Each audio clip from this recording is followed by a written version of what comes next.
Halo Bapak Ibu yang dikasihi Tuhan, pada kesempatan ini kita akan membahas satu tema yang menarik menurut saya, yaitu kemarahan yang suci. Landasan firman Tuhan yang kita ambil dari Matius, pasalnya yang ke-21, ayat yang ke-12 sampai dengan ke-17. Namun karena waktu, kita akan membaca ayat 12 sampai 13 saja. Judul ayat ini memberi judul, Yesus menyucikan bait Allah. Lalu Yesus masuk ke bait Allah dan mengusir semua orang yang berjual beli di halaman bait Allah.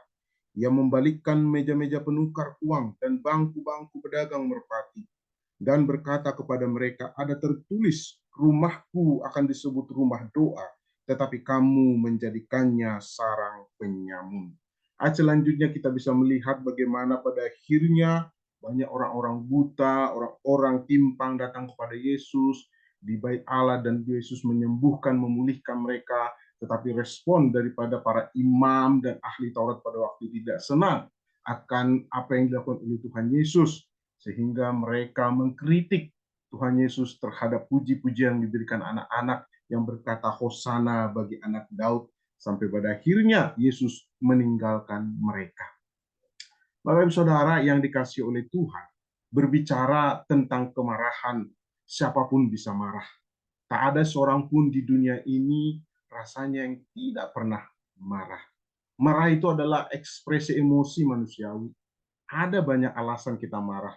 Namun, seringkali yang paling berbahaya adalah bagaimana menyalurkan marah yang tepat.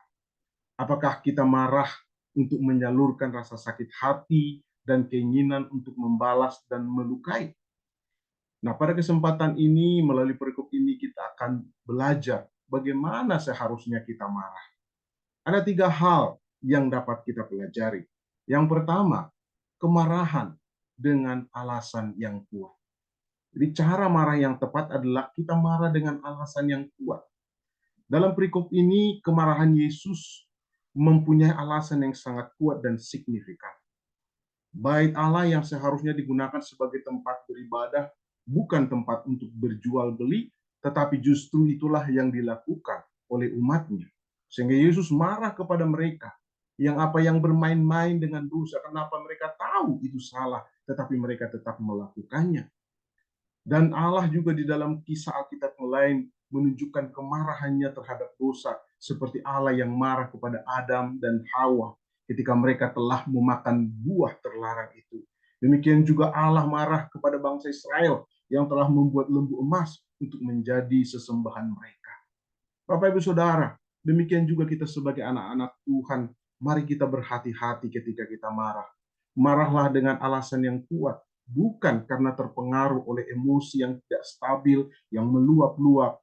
Bagi kita orang Kristen, marahlah kepada mereka yang sedang bermain-main dengan dosa. Bapak Saudara sudah cerita tentang seorang bapak yang menendang-nendang mobilnya, Bapak Saudara, dengan kemarahan karena mobilnya ini tidak jalan, eh, tidak bisa dinyalakan. Dia tendang, dia pukul-pukul, bahkan kemudian kapnya dibuka dan dibanting. Tanpa dia ingat dan disadari bahwa sesungguhnya mobil ini dia lupa mengisi bensin. Dia lupa juga mengganti karburator. Dan dia juga lupa bahwa sesungguhnya mobil ini adalah mobil tahun yang begitu lama. Tetapi karena emosi yang meluap-luap, Bapak Ibu Saudara, sehingga dia tidak bisa marah dengan alasan yang tepat.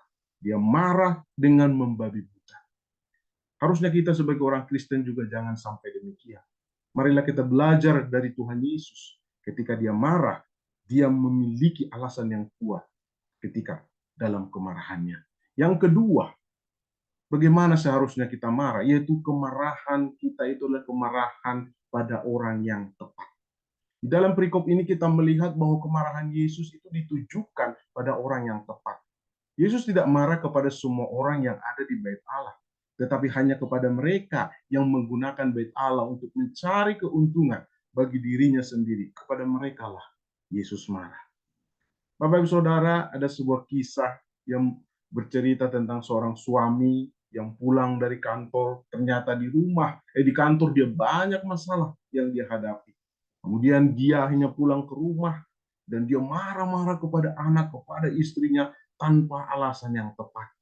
Bapak Ibu Saudara, di sini kita melihat bahwa bapak ini tidak marah pada orang tepat. Dia mungkin marah sama bosnya yang mungkin otoriter. Dia mungkin marah sama rekannya di kantor.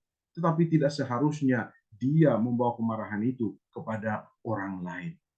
Mari kita hati-hati di dalam menjaga kemarahan kita, supaya kita tidak menjadi orang yang disebut pemarah, karena kita tidak menggunakan kemarahan kita pada orang yang tepat. Yang ketiga, kenapa Bapak Ibu Saudara, bagaimana kita harus marah yang tepat, yaitu kemarahan kita haruslah pada waktu yang tepat. Ketika Yesus marah, dia tetap dapat menguasai dirinya. Dari sebelumnya Yesus marah kepada para pedagang di dalam Matius 21 ayat 12 sampai 13, dia tunggang balikkan semua. Tetapi tahu-tahu tiba-tiba Yesus berubah menjadi penuh belas kasihan dan juga penuh dengan kepedulian kepada orang-orang yang di bait Allah, sebagaimana dalam 14 dikatakan, maka datanglah orang-orang buta dan orang timpang kepadanya dalam bait Allah itu dan mereka disembuhkannya. Bapak Ibu Saudara, marahlah pada waktu yang tepat. Bukan membawa kemarahan itu menjalar kemana-mana tanpa terkontrol. Ketika kita marah, jangan melampiaskan kepada orang-orang yang terdekat saudara, kepada anak, kepada suami istri, kepada pegawai saudara, kepada pembantu, dan kepada orang-orang yang ada di sekitar saudara. Padahal mereka tidak bersalah dalam hal itu. Nah, oleh karena itu, Bapak Ibu Saudara, saya teringat tentang seorang Presiden Amerika yang bernama Abraham Lincoln. Suatu saat ketika dia melihat sistem pemerintahan atau sistem perbudakan yang ada di negaranya. Ada seorang kulit putih pada waktu itu sedang menganiaya seorang perempuan kulit hitam. Dari jauh Abraham Lincoln melihat dengan kemarahan. Tetapi dia hanya menahan kemarahan itu dan dia memegang tangan, mengepal tangannya sampai berdarah itu tangan itu, karena kukunya itu menembus kulit daripada tangannya, saking dia marah. Tetapi dia tidak menjadi membabi buta, hanya dia memarah-marahi orang-orang itu yang melakukan perbuatan yang begitu kejam kepada orang kulit hitam itu, karena dia tahu ini adalah sistem yang sudah terbangun sedemikian lama.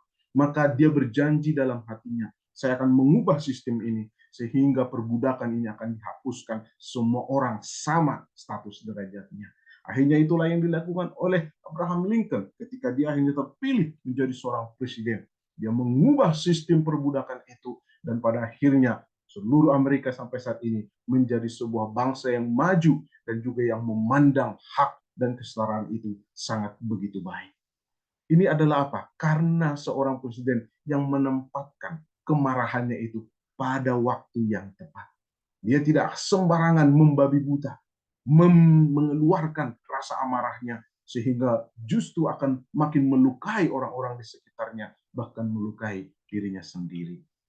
Yang terakhir, Bapak Ibu Saudara, kenapa? Bagaimana seharusnya kita marah? Kemarahan itu harusnya adalah kemarahan dengan tujuan yang tepat.